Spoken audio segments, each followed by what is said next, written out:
Doa agar anak cepat sembuh dari sakitnya. Bismillahirrahmanirrahim. Allahumma rabban nasi adhibil ba'sa ishfi anta syafi la syafiya illa anta shifaan la yughadiru saqman.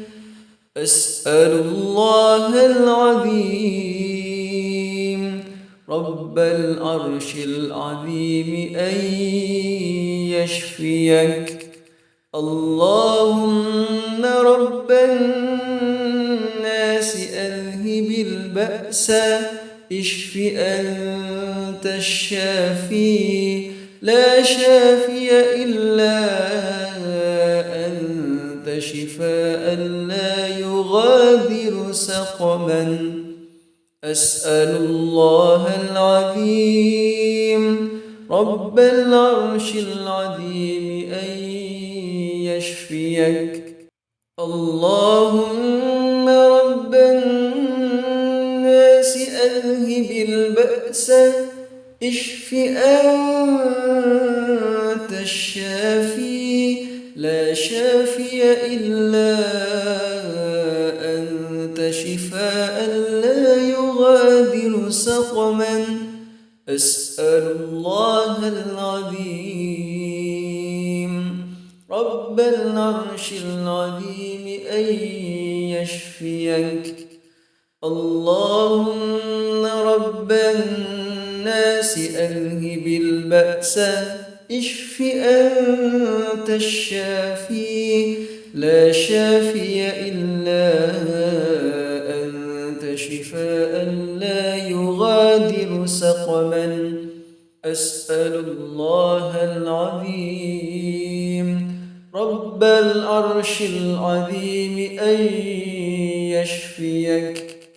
اللهم رب الناس أذهب البأس اشف أنت الشافي لا شافي إلا أنت شفاء لا يغادر سقما.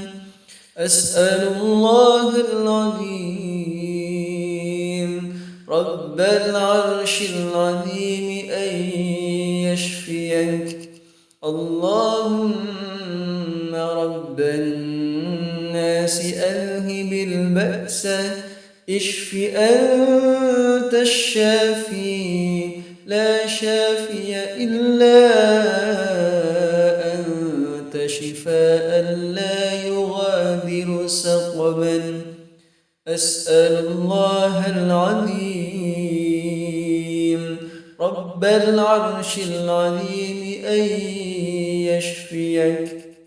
اللهم رب الناس أذهب البأس اشف أنت الشافي لا شافي إلا أنت شفاء لا يغادر سقما. أسأل الله العظيم رب العرش العظيم أن يشفيك. Artinya, Tuhanku, Tuhan manusia, hilangkanlah penyakit, berikanlah kesembuhan karena Kau adalah penyembuh. Tiada yang dapat menyembuhkan penyakit kecuali Kau dengan kesembuhan yang tidak menyisakan rasa perih. Aku memohon kepada Allah yang agung, Tuhan Arsy yang megah agar menyembuhkanmu.